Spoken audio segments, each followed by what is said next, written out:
Ambiente.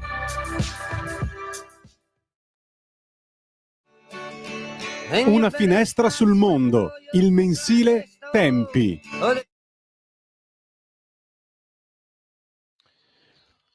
E buongiorno, ben trovato Emanuele Boffi, direttore del mensile Tempi, tempi.it. Emanuele, buongiorno, grazie per essere qui. Buongiorno. Faccio subito mia la tua domanda: e se i soldi del PNRR fossero troppi?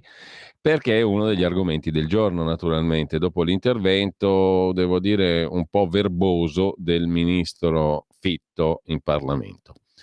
È un paradosso, no? Apparentemente. Come fanno a essere troppi dei soldi che dovrebbero essere utili e che rischiano di trasformarsi invece in una delle tante zavorre che in questi giorni sembrano condizionare il nostro futuro economico e politico, perché in sede europea si parla di revisione del patto di stabilità, si intima all'Italia di adottare un altro strumento di debito sostanzialmente, il MES, il famoso Fondo Salva Stati, vedi alla voce Grecia, e si condiziona appunto le nuove regole di finanza pubblica all'adozione di questo strumento. Nel contempo c'è sempre questa cosa del PNRR, per cui si vede poco e niente in termini di cantieri, di sviluppo, di investimenti. Si è capito che è una massa di soldi che dovremmo ripagare in larga parte. E quindi la tua domanda cade a proposito. Tu ti sei dato una risposta nel frattempo? Sono troppi questi soldi del PNRR?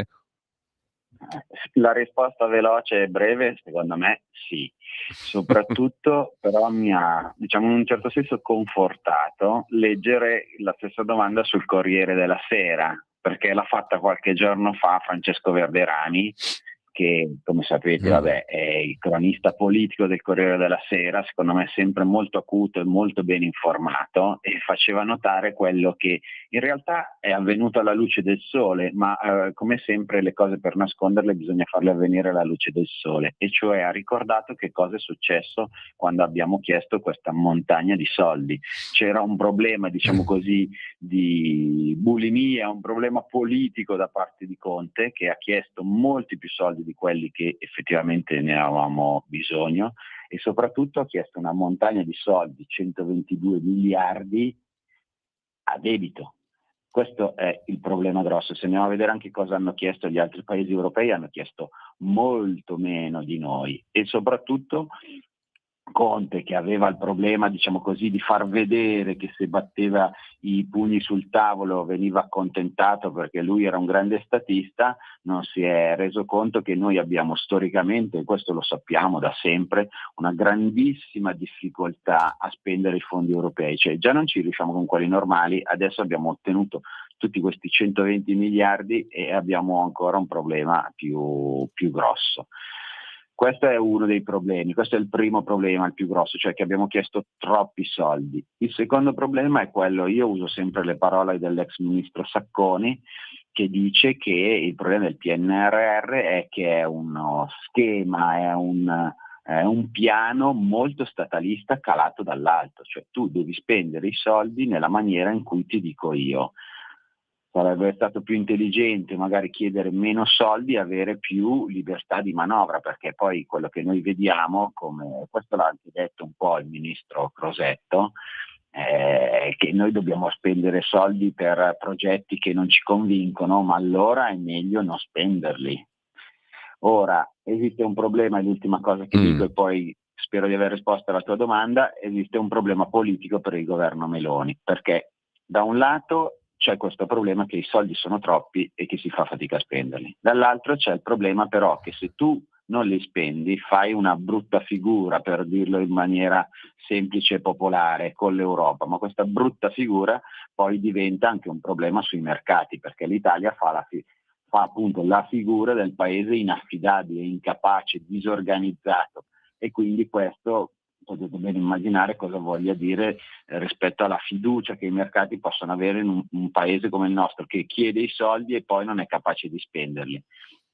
Ecco, la più brutta figura che si possa fare, no? Ovviamente. Tra poco avremo con noi Antonio Maria Rinaldi, eurodeputato e esperto di queste questioni. Gli chiederemo una cosa, perché una cosa è quella che mi chiedo anch'io: ma siamo in tempo per evitare che questa zavorra di debito improduttivo, perché se non siamo capaci di far fruttare i soldi diventa debito improduttivo, ci cada sulla testa e ci condizioni? Siamo ancora in tempo a evitarlo, perché altrimenti ci rimane solo l'aspetto di debito. Tra l'altro, una cosa che è venuta fuori in questi giorni e che non molti hanno sottolineato, a proposito di quell'impostazione centralista di cui dicevi prima e di cui parlava l'ex ministro Sacconi, è il fatto che i comuni sono tenuti ad anticipare il 90% delle spese dei lavori in corso alle imprese che li dovrebbero fare. E questo ha paralizzato ulteriormente tutto, perché i comuni notoriamente non hanno cassa, non hanno liquidità e devono aspettare che i soldi arrivino e magari devono aspettare anni nella totale incertezza, per cui tutto fermo. E stiamo parlando di un'articolazione fondamentale per gli investimenti.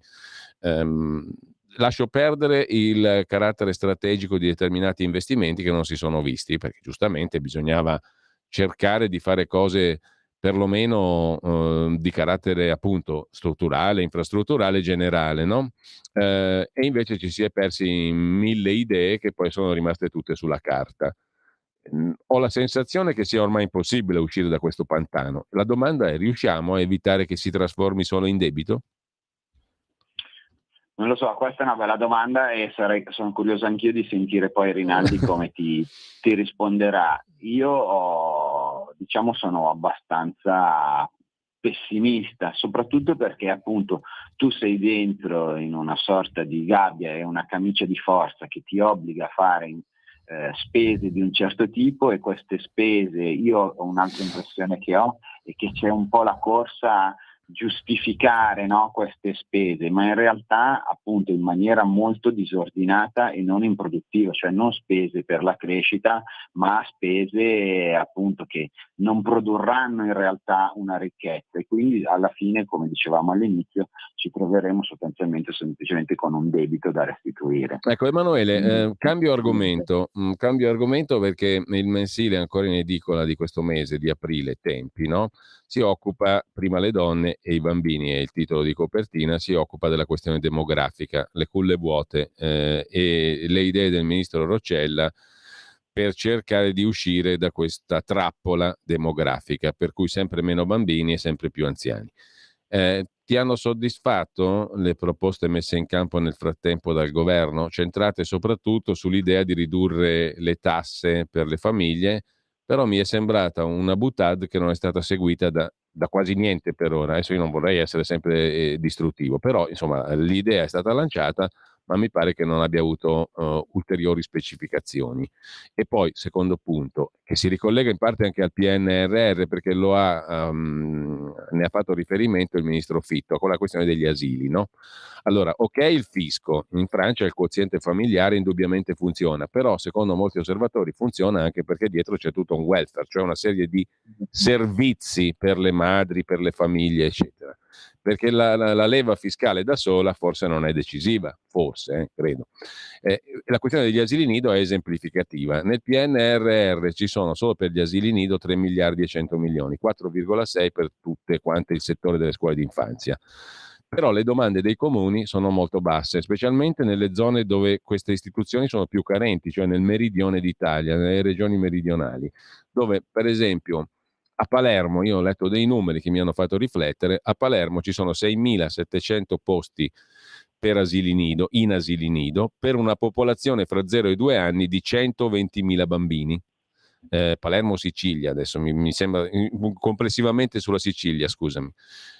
Dunque abbiamo 7.000 scarsi posti per 120.000 bambini, quindi era opportuno creare asili nido col PNRR, per esempio. Ma la Sicilia è la regione che ha fatto meno domande per creare asili nido in questa direzione. Non so se c'entri anche il fatto di cui dicevamo prima, che i comuni sono impigliati in quella cosa per cui devono anticipare loro i fondi. Sta di fatto che siamo sempre nella situazione nella quale non si muove un passo, cioè le idee magari ci sono pure, poi nel momento di calarle nella realtà, fine del discorso. Sì, è proprio così, ho la tua stessa impressione.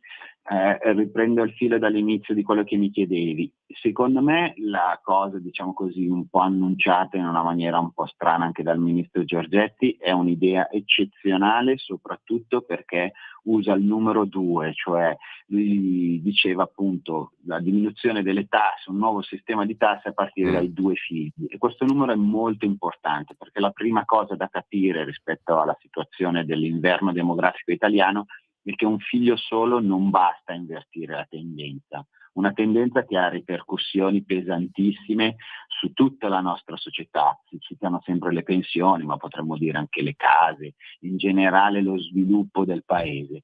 Quindi l'idea, diciamo così, lanciata da Giorgetti è una grande idea perché finalmente dice un numero e dice il numero 2.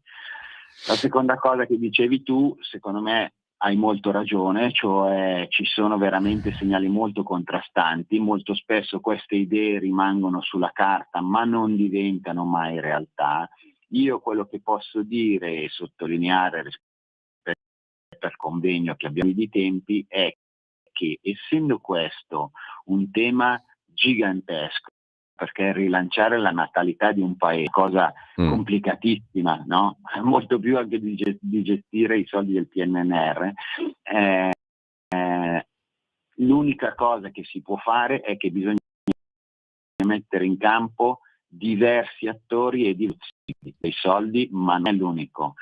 C'è ad esempio il problema di come aiutare le donne a conciliare la loro vita, diciamo così, personale con il lavoro, e allora lì è importante che scendano in campo le aziende, un sistema sempre. C'è appunto il problema dei soldi che è un altro, il problema degli asili, e poi di fondo c'è un problema culturale, cioè che è quello che dice secondo me bene la ministra Roccella, cioè che oggi le donne sono molto libere di non avere figli, mentre sono poco libere per averle, per chi desidera averle. Noi dobbiamo aiutare quelle donne ovviamente che desiderano averle, perché se uno non le desidera faccia quel che vuole ovviamente. Però insomma ci sono sono diversi campi in cui bisogna intervenire. Pensare che basti un campo solo di soldi, solo gli asili per risolvere il problema è illusorio. E la seconda cosa è che è una battaglia lunghissima che però bisogna iniziare a fare, perché già oggi noi siamo un paese, diciamo così, destinato alla tomba, al cimitero, se non ci muoviamo. Già adesso siamo molto in ritardo. Allora Emanuele, noi dobbiamo salutarci. Un altro motivo per leggere Tempi e Tempi.it è un articolo di Björn Lomborg, il 10° articolo nella serie dedicata agli studi del suo centro studi Copenaghen Consensus su obiettivi di sviluppo sostenibili davvero raggiungibili e non velleitari come i 169 fissati dall'ONU per il 2030. Io sono letteralmente conquistato dalle argomentazioni di Lomborg, perché oggi racconta su tempi.it quanto poco ci vorrebbe per salvare oltre 1 milione di vite umane dalla malaria in Africa.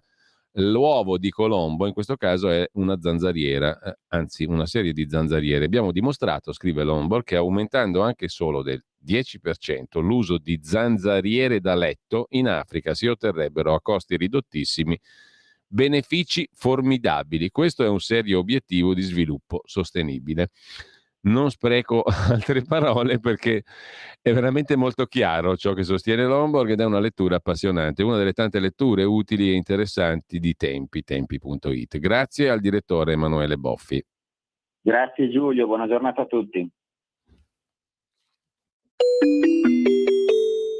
Qui Parlamento.